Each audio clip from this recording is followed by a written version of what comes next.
I'm joined today by Scott Adair Solicitor, who'll be well known to many of you from Dumbarton, and Scott's also the Secretary of the Faculty of Solicitors of Dunbartonshire. Keep my teeth in. So hello Scott, how are you? Good morning, Edith. I'm fine, thank you. Yeah, good. Ready for the quiz? Well, yeah, hopefully. Not done too much preparation for it. All right. Okay, we'll just get started, Scott. The first question being, if you weren't a lawyer, what would you be? I think I'd probably be like a sort of tech expert or a DIY person. I'm forever getting asked down in the court to either fix the court tellies or the stuff, you know, the court officers can't operate, or people's phones and things like that. And I've always been quite into that sort of thing, if not sort of DIY, you know, fixing, you know, building my own cupboards or whatever, you know, so something like that. So you're good with your hands and good at doing all these kind of techie things? Yeah, and I mean, a lot of it you can find on Google these days, but, you know, you just go on our YouTube. Yeah. Often it's in the execution though, because, you know, I could find anything on YouTube, but I've made a complete disaster of quite a lot of things in my house. So I think you've either got that skill or you don't. Yeah, no, I enjoy it all. And I mean, everybody's forever coming to me in the faculty, certainly saying, Scott, I've got a problem with my phone, the emails aren't coming in. And somehow I know how to do it and just fix it for them. So good. All right, so something like that. Okay. Yeah. Question 2, Scott, is did you have a nickname at school? And if so, what was it and why were you given it? I didn't really. There was one teacher who persisted in calling me Fred because he thought that Fred Astaire rhymed with Scott Adair, and it was a PE teacher, and he was the only person that called me it, and persisted in calling me it throughout sort of senior school, and it never caught on, and nobody else ever called me it apart from this one PE teacher.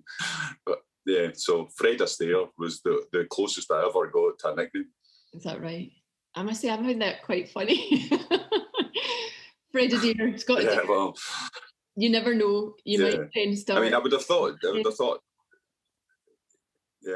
might have got Red, you know, as in after Red Adair, who was the firefighter. Mm-hmm. But no, that never came along. So.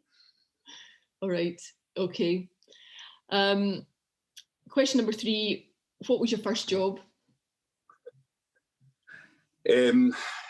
During university, we got you're going to hear about it shortly, but we got a holiday house in Arran, and so we'd always be down in Arran over the summers, and so I ended up packing in the Arran Provisions factory, and spending my summer days in a line of people putting jam jars into hamper baskets, and then shrink, you know, heat wrapping them, and then piling them all up into big, huge pallets and putting them on lorries, and then getting them packed off from the Arran Provisions. And it was like, I don't know if you'll remember, I think you still get them, but you get like the wee jam jars, like half a dozen jam jars in a wee sort of straw basket, and in like Marks and Spencer's, and that they were, probably still are, all provided by Arran Provisions in their factory in Arran.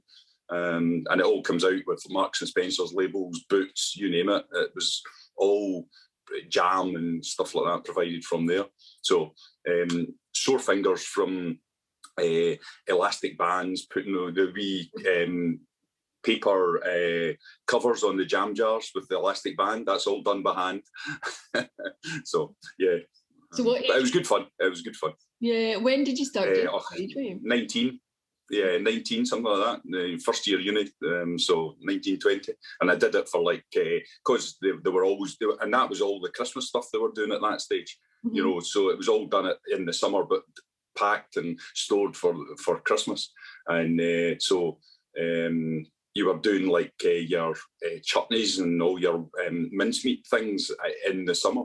But it was, they were always doing it every summer, so you were guaranteed a job, and so I did it for about 3 years, and it was good pay. It was so brilliant. Okay, question 4, Scott, is what do you recall of your first court appearance? Well, I suppose there's two sides to that. The first actual court experience was down in Kilmarnock, because I did my traineeship with Urban Development Corporation, and but it was more more to do with the property side of it, in the sense of the properties that Urban Development Corporation owned and let out and so on. But they also had their own housing. And so the court appearances were to do with the council solicitors that appear to eject or evict their tenants from the houses. So it was all of that, but down in Kilmarnock. And of course, that was the days of Davy Smith and Russell and Crone. So it was those appearances were just a blur, because you just wanted to get the appearance done, get through it and get out of there without getting chewed up and spat back out. I then transferred my traineeship up to Sinclair and Company in Drumchapel, Glasgow. And so my first criminal court appearance was in Glasgow District Court.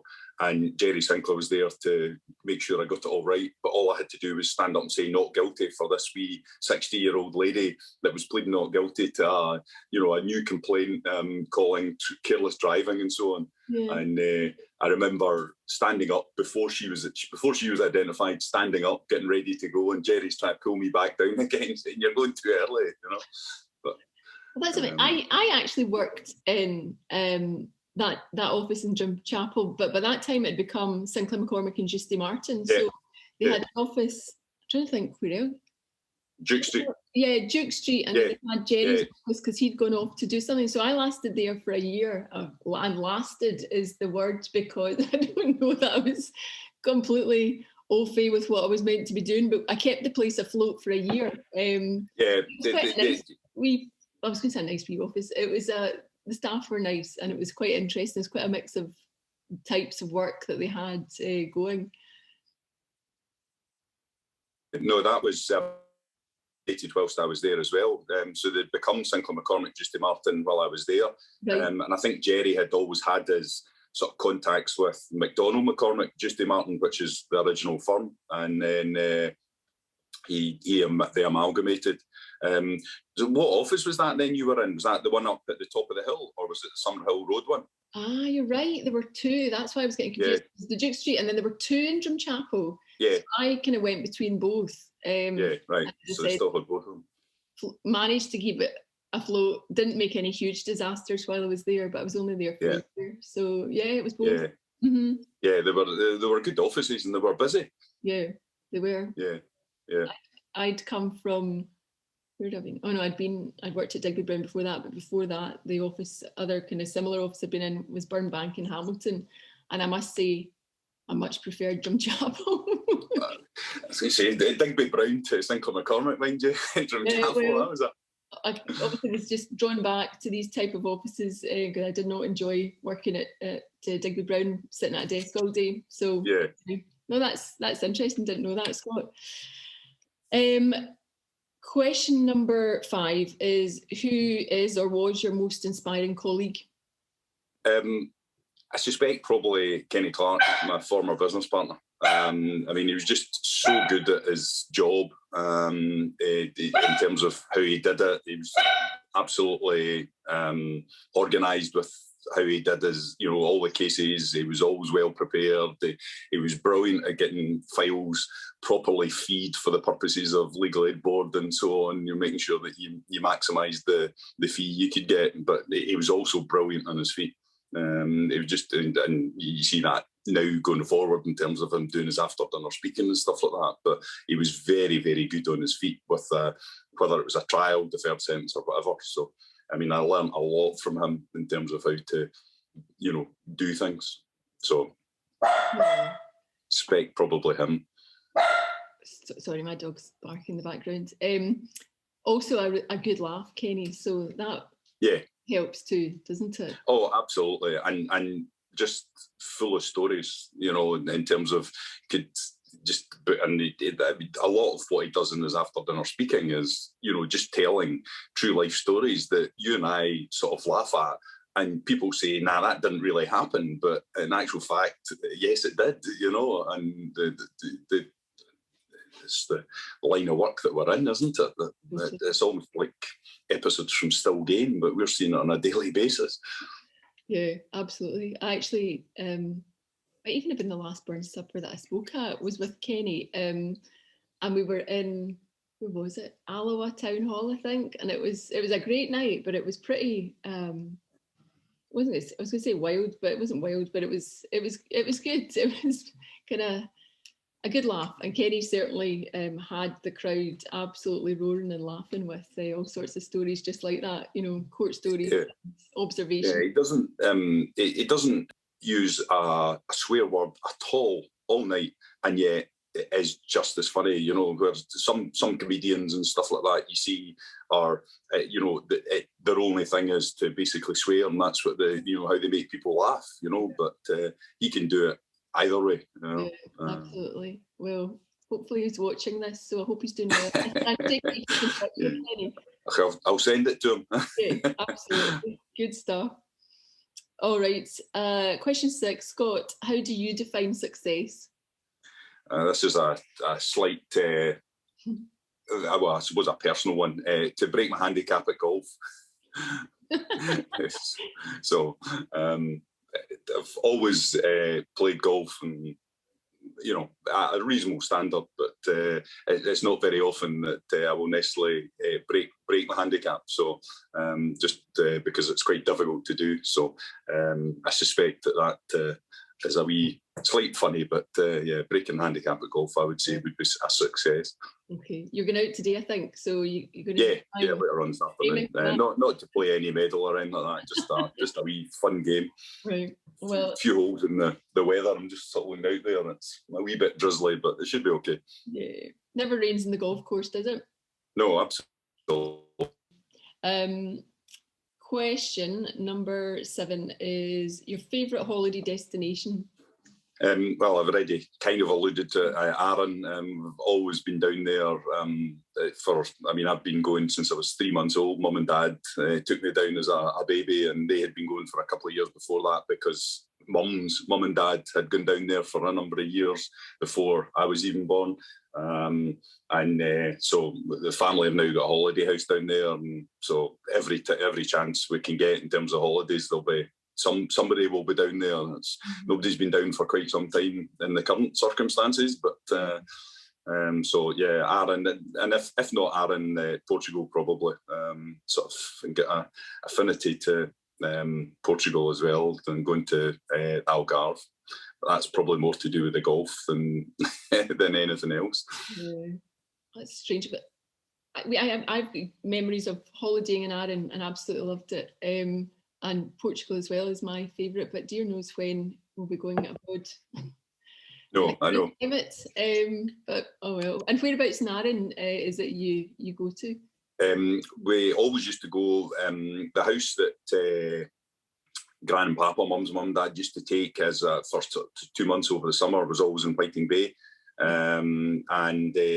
But there was a problem with it one year in terms of being able to get it as a let. And so we ended up getting a house in Lumlash, and we were there for a couple of years. There was a problem with that, and it was at that stage that Dad sort of said, nah, somebody somewhere's telling us that we need our own place. And so that was, I think, 85, 86, something like that. It was when and I think we bought the house we're in at the moment in 87. And you know, it was a 4-bedroom house that fitted us all fine at the time, but since then the family have grown exponentially, and so it's now, we've done an extension round the back, bought a wee cottage that was attached onto it, and so it now fits the whole family. And there's enough bedrooms for us, for 15 of us now, so 15 of us can all be down there at the one time. That's brilliant. Well, I hope you get back soon. There is no better place. If the sun shines, you know, Scotland is a great place to holiday, particularly Arran. Totally. I mean, you get down there and you're just, as you say, if it's sunny, it's just gorgeous, you know, and you get out onto the water and you get paddle boards, and we're possibly looking at a wee jet ski because, you know, and I get a bit of fun with that. And you get the golf, cycling, you name it, and you can just do it all. Totally. Oh, well. hopefully back to that soon. Question number 8, Scott, most memorable case? Had to think about this. There's one that I remember, and it's not one I was involved in, but it was when I was at school and I was taken to a high court by one of Dad's pals who was a CID officer, and it was just to sit in the court and to get some sort of experience, and he was going to give evidence. And so he plunked me into either North or South Court, I can't remember which one, just as you come in, as it was then, the one on the right-hand side, as you come in through the sort of atrium area, and plunked me in there, and I'm sitting at the front of this court, and this guy comes up from the cells and sort of appears and pleads guilty, and transpires as pleading guilty to murder. And so I still remember the judge, whoever it was, saying there is only one sentence that can be imposed upon you in these matters, and that is one of life imprisonment. And I'm sitting there going, what? You know? And so I always remember that. But I think from a personal perspective, I think my first jury trial would probably be the one that I will always remember as well, you know. And it was and again, just a slight showing of my age, but it was a death by dangerous driving that was in the Sheriff Court. And it was a guy from England was driving up the Lochside, and in the way the light was at the time, misjudged the way the road sort of bent to the left for his lane, but actually the oncoming lane was coming straight down the road in his lane, and he thought he was to go straight on, and he went straight on and straight into a car, and guy in fact, I think it was a guy in the other car was seriously injured, and somebody in his van video of the road going both ways. Unfortunately, they took the video. One of the videos they took was about the time of the accident, and I think it wasn't meant to be. It was a complete coincidence, and it showed as you came around the corner, the way my guy came, that the cars coming down the way with their headlights on made it look as though it was a straight road. And so he'd always accepted he was careless, obviously, but and that's ultimately what the jury came back with. I mean, I always remember that case, because, you know, the first jury trial, it was effectively, not quite, but, you know, it was a murder trial, you know. And no doubt, as you pass that place, you think of it every time. That's oh, totally. I mean, it's fairly close to, like, just after sort of Loch Lomond, like the Carrick and Loch Lomond Golf Club. It's in that sort of stretch of the road, and you know, the road is still the same. The road still bends round, and it sort of bends round and creates a wee sort of island of grass, and that's to create the crossover point for cars coming south down the 82 to cut up over the hill into Helensburgh. So the road is still like that. Goodness. Yeah. So that's interesting that nothing's been done about the road. Yeah. All right. Okay. Question number 9. Who has had the biggest influence on your career in the law? I suspect that accolade has to go to the old man, I'm afraid. I mean, the only reason I went into the law was because of him and what he was doing. And that, I mean, from going through school, I never wanted to do anything, or never had a sort of aspiration to do anything else other than go into the law. I'd seen him, what he had done at work. I'd been down to the office on a few occasions over summers and stuff like that, and I'd seen what was happening in the office and so on, and I just liked the whole sort of idea of that. You know, I sort of scraped my way through school, just about did get the hires just to get into uni, scraped my way through uni and managed to get the degree. So I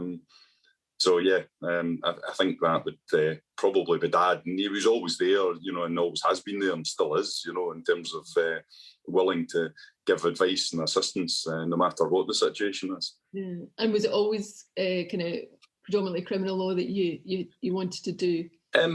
Well, I mean, Dad had, or the office does everything. It's general high street practice. So, you know, business partner does conveyancing and executories, and sister who works with us does that and civil court work and so on. So, and I still do some civil court work, but principally criminal work. But yeah, I mean, the nature of the beast is that you do end up doing most of your court appearances as in the criminal sphere rather than the civil sphere. So, and just, yeah, I mean, it was always court work, I suppose, I wanted to do. Yeah. And how did you find working? Your sister's so lovely, but how did you find working with her in the office? Oh, it's fine. I mean, and her with you, I suppose. Yeah, I mean, she's more organised than I am in terms of getting all the stuff done and all the rest of it. But yeah, no, we get on fine and always have got on fine, and and you know, it can be. We sort of cross over on some of the work we do in terms of the some of the civil stuff that I do. She takes on for me, and vice versa. And I cover stuff because she works part time, so I cover stuff for her when she's off. So yeah, oh, that's good. That's a nice way to spend time with your sister as well. Particularly if you I mean, there was a time when Dad, Jill and I were all working in the office together, so that was fun. Good stuff. All right, question number 10 we're at. The funniest or most memorable court moment, Scott? This is it's actually more of a story of Kenny's, but it's still, I think, the funniest one that in terms of what a client has said. And Kenny's speaking to this boy in the cells. He's charged with 3 house breakings, and it's from some time ago when I don't know if you remember Keele School up in Dumbarton was the sort of private school up on the riverside. All the rest of it, and it closed, and they turned it into housing. And at the time, it was going to be these big sort of posh houses and all the rest of it. And so, but unfortunately, it's just over the hill from Bruce Hill, which is one of the lesser areas of Dumbarton.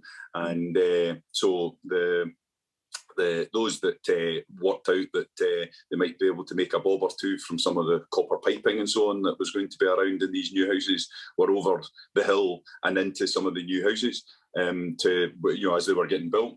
And so this client gets caught and he gets charged with 3 house breakings by going into the houses to take the copper piping. And Kenny says to the client in the cells, he says, so you're charged with breaking into 3 vacant houses. And the client sort of says, what sort of houses? And Kenny says, vacant. And he says, I mean like empty houses. And the client turns around and he's just completely, he's barely 2 brain cells to rub together. But he turns and he says, no. 2 were vacant, 1 was empty. And Kenny said to him, sorry? He says, okay, whatever. He's the same client that said to Kenny that he wanted bail because his grandfather was going through his retirement. And so, I mean, that's the sort of, as you well know, that's the sort of quality of personnel that we've got to deal with sometimes. Oh dear. And I can just imagine Kenny's response to that as well. Just an incredulous look in his face. Yeah, absolutely. Oh dear. All right. Question 11, Scott, is we all make mistakes. What have you learned from a professional error? Sort of keeping the stories away from myself, but the learning of this is quite important. I think make sure that when you're addressing the court that you're doing it about the right case. Roddy Bolg tells the story against himself where in the days when in Dumbarton when you did petition appearances for a client in the sheriff's chambers, it's because that's how they did the private hearing in the chambers. He appeared before Sheriff Fitzsimons, now deceased, but who was a brilliant sheriff down in Dumbarton, and appeared before him. Client comes in, Roddy gives this spiel for bail about how he's married, he's got 4 kids, he works in the shipyards, he's the only breadwinner. If he gets remanded, the wife's going to lose the house, etc., and he's not got that bad a record, and all the rest of it. And Sheriff Fitzsimons says, well, okay, on a very fine margin, I'm going to grant you bail on this case, Mr. Smith. And the client gets taken away, and Roddy looks down at his notes and goes, oh no. And he'd just given the next guy's circumstances. So the next client who was due to come up and seek bail, he'd just given all of his personal circumstances to the sheriff for the previous guy. And Sheriff Fitzsimons Fitzy said to him, he says, what is it? He says, I'm really sorry, my lord, but you're not going to believe this, but I've just given you this next client. You're about to hear exactly the same plea for bail for this next client because I've given you the wrong circumstances. Do you want to recall it? And I'll give you the other guy's circumstances. And he says, no, just tell me what they are anyway. And so he told him, he says, no, I'll give him bail as well. So it all worked out okay as it transpired. But, you know, you can imagine the client, the first client standing there in front of the sheriff saying, wee man's done a brilliant plea there. I mean, I've got a wife, I've got 4 wains, I work in the shipyards. I mean, and none of it was true for this client. And he never said a thing. The client, bluntly. So the lesson is, make sure that you know that what you're doing is for that specific and correct case. Oh, that's funny. And say it with confidence, because it obviously worked. Well, yes, absolutely. To the extent the accused didn't even utter a mutter on it. Oh, that's good. No. Okay. Question 12 is, what do you do to stay well? I've done a bit of running. I did the Stirling Marathon. The first year they did the Stirling Marathon, I did it. That was about 5 years ago, maybe. And sort of kept running, going, not to the length of marathons, but just a wee bit of running. And I'd done a wee bit before that. Do a lot of walking in the golf course, obviously. And I suppose the main one would be always to use a top quality tonic when you have it with your gin. Don't want any cheap tonic going into your body. Oh dear. Okay. Question 13, Scott. What advice would you give in dealing with challenging clients? I think the one piece of advice I've always, we've got a trainee who's now an assistant in the office. The one piece of advice Kenny and I always gave them was don't come down to their level. You know, if they're shouting and bawling at you or causing you angst or whatever, you've still got to maintain a certain professional level with them. I mean, there might be a time that you would come down to their level when you're having a chat with them about the case, but if they're going and being challenging, I don't think you would ever come down to their level. And I think that you've got to maintain a separation from them. Yeah, and that's no doubt just going to inflame the whole thing if you start shouting back. Yes, absolutely. Yeah. Absolutely. Okay, all right. Question 14 is, would you recommend law as a career? It's a difficult one. I mean, I enjoy it. I really, really enjoy it. And I enjoy doing the job and helping people and all the rest of it. And I think part of it is, if you're going to do it and be self-employed while doing it, if at all possible, so that you've got the ability to do the sort of life-work balance appropriately, so that you can make your own decisions about how you're going to do the work. And if you want to, sneak away of an afternoon because it's a quiet afternoon, you can, and all the rest of it. So, but yeah, I mean, I would definitely recommend it. It's a good career, and I've always enjoyed it. Yeah, I suppose the problem now is financial, like many things, and the availability of traineeships, etc., which is really sad, because it's sad to think that people that want to do, like we did as students or whatever, want to get into law, maybe particularly criminal law, that there are barriers now. But I agree, it's a very worthwhile profession, and definitely enjoyable at times, stressful at times, but enjoyable. Yeah, I think that's right. And but I think in any job there's going to be levels of stress, and but yeah, I definitely enjoy it. And, Dad's always said to me I should be making applications to he did his part-time sheriffing and stuff like that, and he's saying I should be doing that, and I've always said, I enjoy the what I'm doing at the moment too much. I'm still enjoying it. It's not as though I don't enjoy it. I need a different challenge, and so I'm just going to batter on with it as it is. Yes, all right. Question number 15. What aspects of your job bring you the most satisfaction? I think the answer to this is when you get the rare thank you from a client, and a client does genuinely thank you for what you've done for them. And I think they are so few and far between that when it does happen, I think that's what gives you some satisfaction, because for every client you're giving them you give them all the full service, and they all get the same service. But there are very few that actually say thank you very much to you at the end of the day. Yeah. So I know, and I've also had the clients that promise you the world.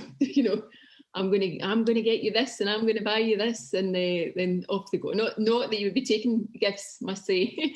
You're not allowed to, but but okay, I suppose. And I'm just thinking at the end of, say, a high court trial when emotions are really high, and I suppose some of them in their own way, you can tell that they are extremely grateful. But yeah. Yeah, I mean, I think part of the problem is that some of the ones that that are probably the more stressful cases for you are the ones where the clients clearly think that they are genuinely innocent of something, and so it's almost as though anyway because I never did anything, and those are the clients I think are the more difficult ones to squeeze a thank you out of, But I mean, Dad used to always tell the stories of the guys that used to go poaching up the Leven for the salmon, and how occasionally this wrapped salmon would arrive in the office from some of the clients, because they were still out there poaching because he'd kept them out because he'd got them off from one of their poaching charges.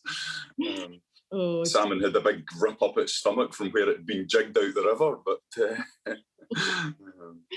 Oh, I know. Okay, question number 16. What skill should every lawyer have or learn? I think it's a double header.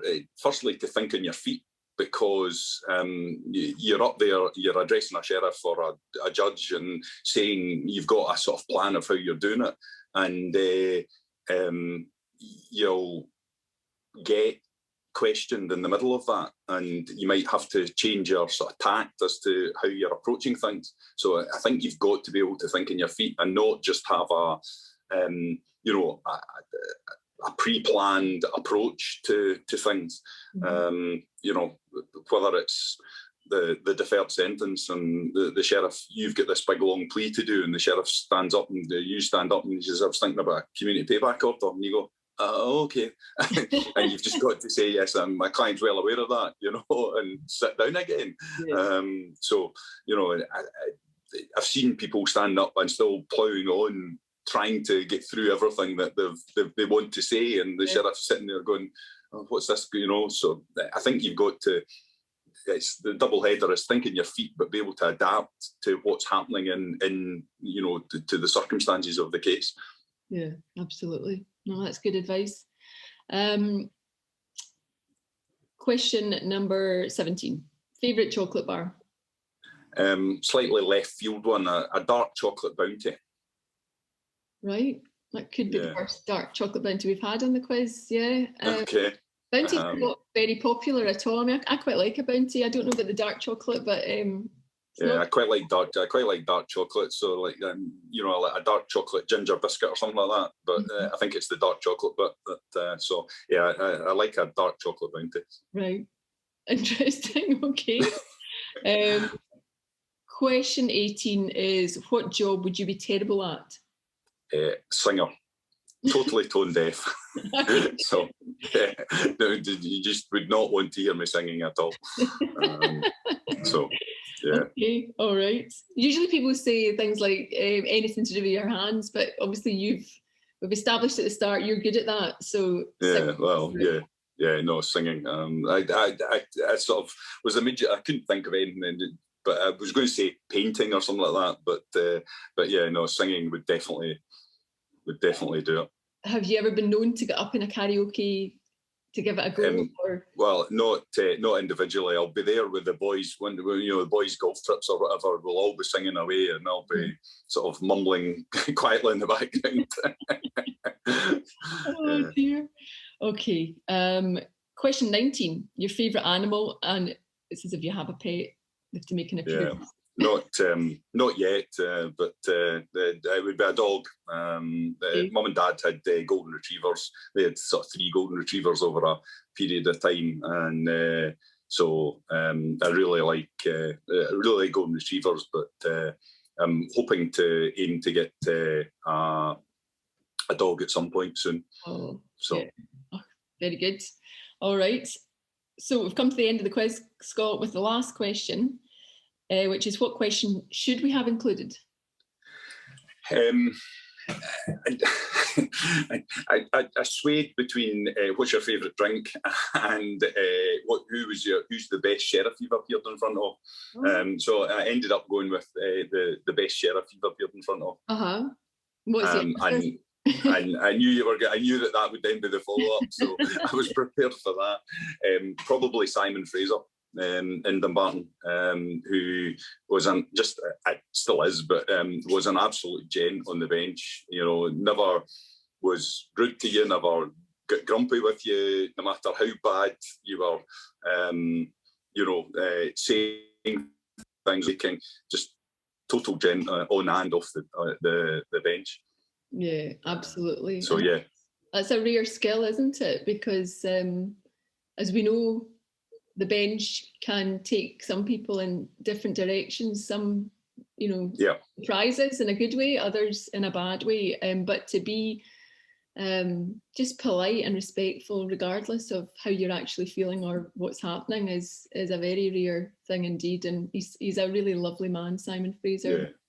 Always we always, the faculty in Dumbarton always had a very, and still do, always have a very good relationship with the bench. And when it was Fitzsimons, Scott and Fraser, the 3 sheriffs, there was they would regularly come out to social events, sort of like not official faculty things. It would just be like, almost like the boys going out for a pint, and they would just come, the 3 of them would come along and, join in. And to a certain extent, the current batch of sheriffs have followed that through, because when we then had Simon Pender, who's now retired as well, he came in, he was dragged along by them to that, and then he's got the likes of Billy Gallagher and Max Hendry and John Hamilton and so on, all coming along to faculty events. So when we were allowed to do such things, and we had a regular faculty curry night, and they all come to that, the sheriffs all come to it. But yeah, and Simon Fraser still comes to it as well. He gets told about it, and he still comes along to it. So, and he's just not. The last time we had one, that would be, well, coming up for 2 years ago now, because we always had that about March, April, and so last year's was cancelled.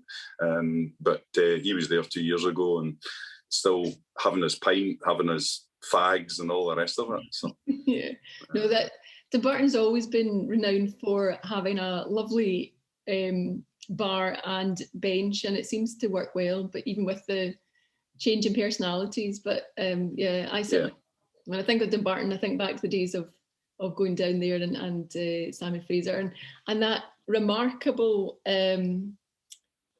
table, or in the court, in the well of the court, the well of the court in court 2, with the round bench that you had to climb into, and as a female lawyer or solicitor at that time, having to hitch up your skirt and climb over the seat, it was a real novel experience. Yeah, the seat did actually lift up, but it was so rickety and so dodgy that, I mean, I think if anybody had actually lifted up, the whole thing would probably have fallen apart. Yeah, nobody mentioned that it lifted up. Right, okay. Just clamber over, but yeah, no, I always enjoyed going to Dumbarton, still do. So yeah, good times. Well, Scott, we've now come to the end of the quiz, and thank you so much. You've been a fantastic guest, and No worries. sure lots of folk will enjoy watching this. Remember, Hopefully. yeah, of course they will. So thank you very much for your time, Scott, and Okay. I'll see you soon. Okay, cheers. Thanks, Scott. Bye. Thank Bye. you.